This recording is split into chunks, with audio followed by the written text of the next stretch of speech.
Turn it through, Jimmy. We got some, how many thousandths is that? About 3, 4. 3 thousandths. The other one's got more than that, doesn't it? Yeah. Okay. And one particular spot, we had bearings back in place after having pulled the rotor off. We cleaned the bearings up, we've inspected them, they look really good. And so what we're going to do now is pack them. Now most people like to use a bearing packer. I have personally never really liked those. They're okay. You know, everybody's got their own way of packing bearings. Well, I like to take this grease right here and put it on my glove like this. It's something my dad taught me a long time ago. And then we're going to just let it bite off a little grease there. You keep letting it bite the grease off, in a minute you see it squeezing through the top. See, and you turn it a little bit and you get it going that way all the way around. You know you got grease all the way in there. All right.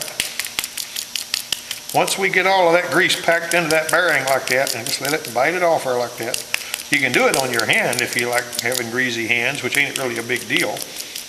But it takes a little time to wash your hands before you can get back in the car or handle the brake rotors and all that. In this particular case, we can just go ahead and take off our gloves and we're ready to handle stuff that we wouldn't ordinarily want to be greasy.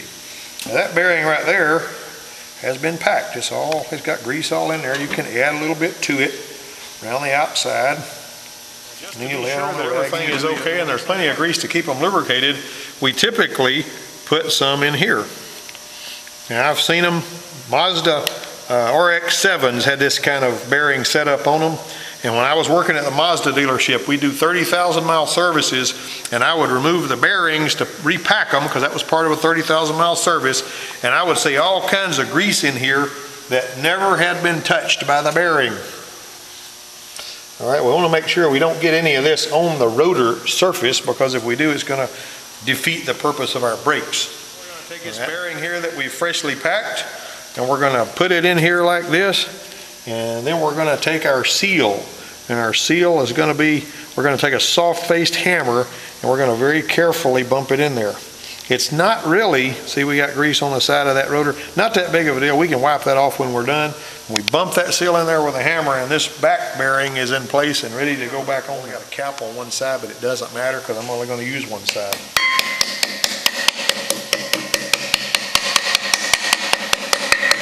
We're going to tap that on there. And we're going to wipe off the excess grease, and then we're going to have that rotor ready to grab and put back on there. I don't really want, like I say, I don't want to really get any grease on here. It's a good idea to keep that good. Right, we're packing the other bearing that goes on the outside. Got our new rotor already with its bearing, that little anti-lock brake ring in there. This is all clean. It's had all the grease removed. We got to make sure that there's no iron filings or anything on the anti-lock brake sensor either, because that will cause it to throw a code.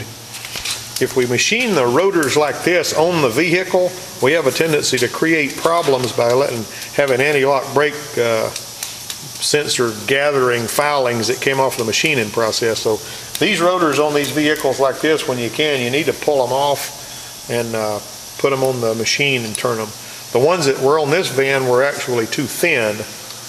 They were actually like 1 73 thousandths, and they're supposed to be 1 100 thousandths minimum thickness, and so we had to replace these. And the reason that we replaced this rotors was because of the shimmy in the steering wheel. Place now with our outside bearing on there, and we got this washer with its 2 little flats, and we got that nut, and then there's a little cage that's shaped like that nut. All right, you've got that. We're going to put the nut on there. Now what's really important is as you screw that nut up, I like to screw it up with my fingers and spin that rotor while you're screwing that thing up there, and you'll feel that nut getting tighter. Apply tightening pressure on the nut while you're spinning the rotor. You got to make sure you don't have a whole lot of you don't really want a lot of preload. This is not like gears in a rear end. You know, it's not nearly as critical to have it, you know, preloaded as heavy as you would have a rear end preloaded, but you don't want a lot of slop in there either. You don't want to put a lot of tightening pressure on it. You just want to put a little bit. Just snug it up. Want to spin the rotor while you're doing it to make sure everything's seated and the grease is out of the way. Now we're going to put a little cage on there and make sure that the cotter key will go through there. You may have to move the cage half a flat so that your cotter key hole doesn't have to be all that long, because it's just there to keep that nut from screwing itself out of there. Put the cotter key in there and turn it the other way. Turn the cotter key like that, so it'll go on down there. And then you're going to bend the cotter key, and when you get the cotter key bent out a little bit, just bend it out towards you, and that's good. You don't have to do anything else. As long as it doesn't contact that dust cap, you'll be okay. Now you got a dust cap. We're going to take our dust cap, we're going to put it on there, and use a little soft-faced hammer just to tap it on there. Look at that, we don't want to. Now hit it a little more aggressively than that. There we go.